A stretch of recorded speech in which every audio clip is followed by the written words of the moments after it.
조갑제TV 시청자 여러분 안녕하십니까? 저는 조갑제닷컴의 조세별입니다. 2023년 12월 11일 오전 11시를 가리키고 있습니다. 오랜만에 인사드립니다. 책 출판 때문에 방송을 못했는데 오랜만에 인사드리겠습니다. 자, 오늘은 한동훈 장관 얘기를 좀 해보려고 합니다. 지난주 금요일에 발표된 한국갤럽 여론조사 장내 정치 지도자 선호도 조사에서 한동훈 장관 지지율 최고치를 찍었습니다. 자, 이재명 대표에 이어서 2위를 차지했는데 이재명이 19%, 한동훈 장관이 16%를 차지해서 두 사람의 격차가 3%포인트로 좁혀졌습니다. 이건 오차범위 이내죠. 자, 그래서 한동훈 장관이 이 여론조사에 처음 등장한 이래 지지율 최고치를 찍었는데 좋은 결과죠. 자, 문제는 이 결과에서 뚜렷한 한계도 드러났다라는 겁니다. 자, 오늘 중앙일보가 이 부분을 지적하고 있는데 먼저 기사 제목 보실까요? 자, 이재명 3%포인트 차 바짝 추격한 한동훈. 그런데 여당 파이는 안 커졌다. 왜? 자, 이런 분석 기사입니다. 자, 이 내용 중심으로 어떤 한계가 있는지를 좀 살펴보겠습니다. 자, 이번 갤럽 조사에서 이재명 대표는 19%, 한동훈 장관은 16%를 차지했습니다. 이 여론조사의 오차 범위가 3.1%니까 두 사람의 격차 3%포인트는 사실 의미가 없다라고 봐야겠죠. 이재명, 한동훈 둘 다 지지율이 거의 대동소이하다라고 보면 되는데, 자, 한동훈 장관이 이 여론조사에 처음 이름을 올린 이후에 지지율을 계속 높여왔습니다. 자, 그래서 중앙일보 저 그래프를 보실까요? 맨 밑에 그래프 두 개를 보시면 이재명과 한동훈의 지지율 추이를 볼 수 있습니다. 자, 맨쪽에 올해 3월 첫 주 지지율이 나오죠. 이재명이 20%였고 한동훈 장관이 11%였는데 이재명은 거의 변동이 없는데 한동훈 장관 3월 첫 주에 11%였으나 계속 조금씩 올라와서 12월 첫 주에 지금 16%까지 올라왔습니다. 자, 문제는 한동훈 장관의 이 16% 지지율이 다른 무당층, 중도층, 즉 국민의힘과 이 보수 진영을 벗어난 다른 세력의 지지율을 끌어온 게 아니라는 이 점이 가장 한계라는 것이죠. 자, 이 16% 지지율을 떠받치는 것은 지금 국민의힘을 지지하는 지지층, 윤석열 대통령을 지지하는 이 지지 세력 안에서의 다른 후보들의 지지율을 끌어온 것밖에 안 됩니다. 자, 지금 범보수 후보들 이름 올리고 있는 사람이 한동훈 장관 이외에 홍준표, 오세훈, 이준석, 원희룡, 유승민 이런 순입니다. 자, 그동안 홍준표, 그러니까 오세훈이 가져가던 지지율을 지금 한동훈 장관이 뺏어온 이런 결과로 16%의 지지율이 나타난 겁니다. 자, 지금 이 16%의 지지율이 뭔가 확장성에 문제가 있다, 한계가 있다라는 지적이 나올 수밖에 없는 게, 자, 한 장관을 지지하는 그 정당별 분포를 보면은 국민의힘 지지 세력 41%가 한동훈 장관을 지지하고 있습니다. 연령별로 보면은 60대, 70대 이상의 고령층 54%가 한동훈 장관을 지지하고 있습니다.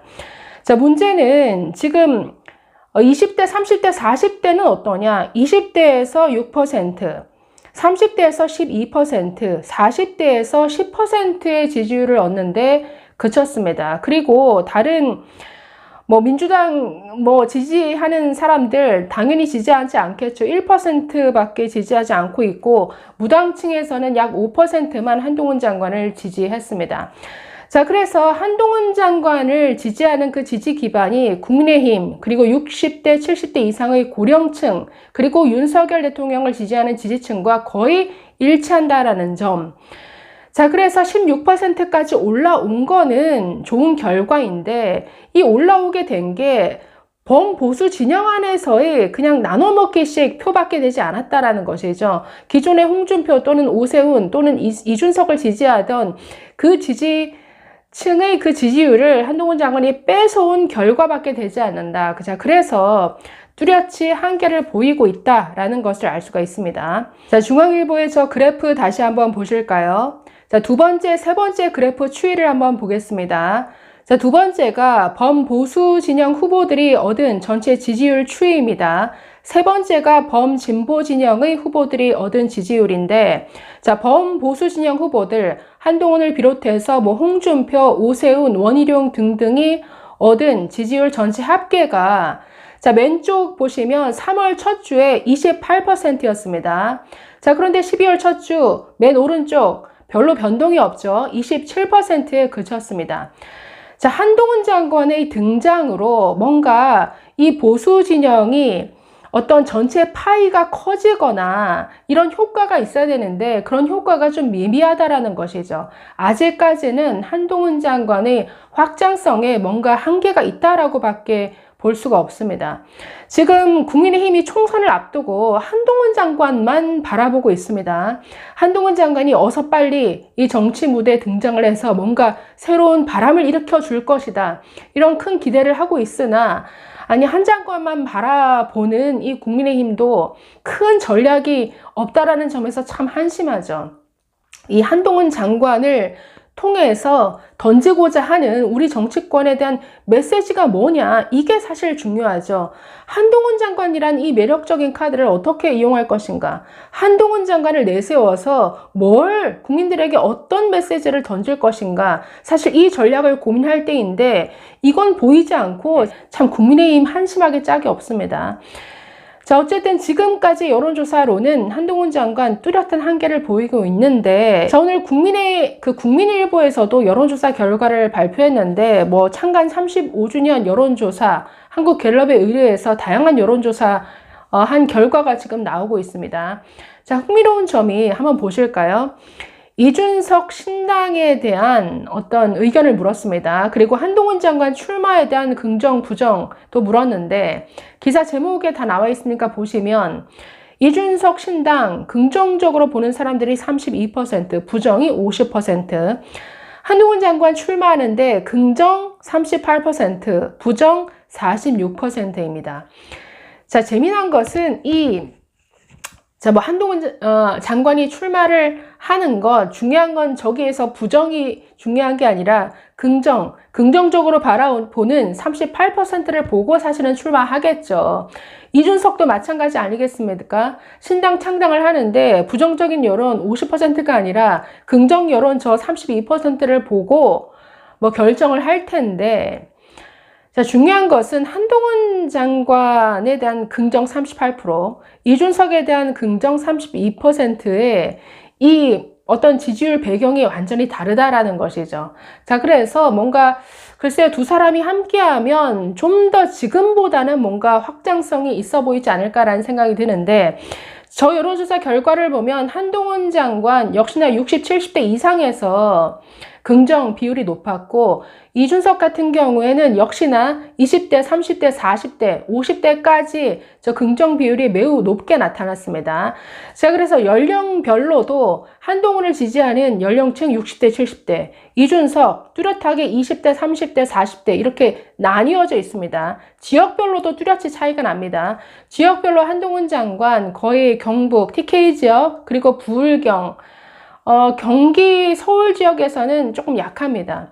반대로 이준석 같은 경우에는 수도권 지역에서 지지율 높게 나타나고 있고, 강원도 그리고 전라도 지역에서의 어떤 지지율도 조금 높게 나타나고 있는데, 즉 한동훈에 대한 지지율 그리고 이준석에 대한 지지율이 서로 다르다라는 것이죠. 다르다라는 것은 무슨 의미죠? 두 사람이 서로 보완적인 이런 합쳐졌을 경우에 뭔가 보완되는 측면이 있다라는 겁니다. 저는 국민의힘이 이 점에 주목해야 할 것으로 보이는데, 자, 한동훈 장관 내년 총선에 뭐 당연히 출마하시겠죠. 더불어서 국민의힘 그리고 보수층의 한동훈 장관에게 거는 기대가 상당히 큽니다. 뭔가 새로운 변화의 바람, 혁신의 바람을 일으켜주기를 바라는데, 얼마 전에 있었던 송영길, 정말 황당하게 짝이 없었던 송영길의 어떤 여러 정말 황당한 발언들에 대응하는 송영길과 한동훈의 싸움에서 사실은 이 대결 구도가 뚜렷이 보이긴 했죠. 송영길, 그리고 지금 민주당을 장악하고 있는 이 586 운동권, 과거 민주화 운동의 추억에 머물러 있는, 그래서 거기에 기반해서 기득권을 누려온 586 정말 꼰대 세력들, 여기에 대비되는 뭔가 대한민국의 미래를 책임져야 될 전문가 그룹의 실력파 엘리트들, 이렇게 한동훈 장관이 뚜렷이 대비가 되는데 아직까지는 이것으로는 부족하다라는 겁니다. 이것으로는 뭔가 국민들에게 다가가는 새로움에 대한 어떤 메시지가 부족하다라는 점이죠. 그래서 한동훈 장관을 보완해 줄 다른 인물의 등장 또는 다른 어떤 글쎄요 메시지의 등장, 다른 어떤 정치 혁신에 대한 바람, 이게 굉장히 필요한데 아직까지 국민의힘이 답을 찾지 못하는 것 같습니다. 여러분은 글쎄요 어떤 방법이 뭔가 새로운 바람을 일으킬 이런 카드라고 보십니까? 한번 같이 고민해 보시죠. 감사합니다.